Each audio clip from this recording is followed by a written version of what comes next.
Kayo kakamay ng kakamay sa layup, pero hindi ko talaga ma-resist. Sobrang daming magagandang design. Kailangan ko siyang pagtuunan ng pansin kasi ang dami rin talagang nagre-request. OMG. At oo, maganda din yan eh. Dito na lang natin ilagay o i-line up mo dito o para Lagyan ko lang po natin. oo. Ayan. Ma'am, wala pa po yung suot nyo. Anong suot ko, ma'am? Ito? Ito na yun, ma'am. L40 white. Ito na lang. 20 pieces na lang meron tayo. Magkano shipping? Sa Liliw, ma'am, 160. Pero, ma'am, pag ganon, sulitin nyo na hanggang at least 1 kilo para, di ba? Kasi pag province natin, 165 ata.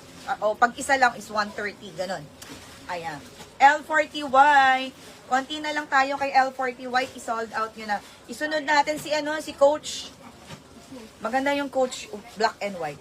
Isunod si Coach. Ay, eto. Ganda din to. Tingnan nyo naman mga madam ko. Sino ba naman ang aayawan natin, di ba?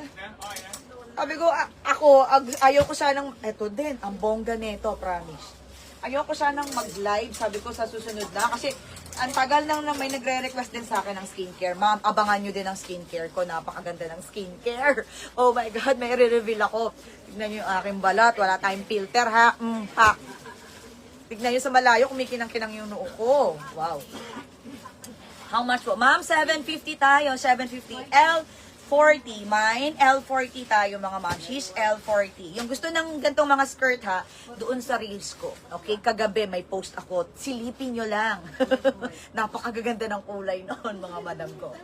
Okay, pinagbigyan tayo, nabigyan ng mga special colors ng supplier ng mga ganitong skirt, mga mamshies. Electric pleated maxi skirt, meron po color yellow or meron naman, pero sa susunod na yon mga madam ko ha, mga ganito lang. Last 10 po. Last 10 na lang. Nasa yung papatingting nila.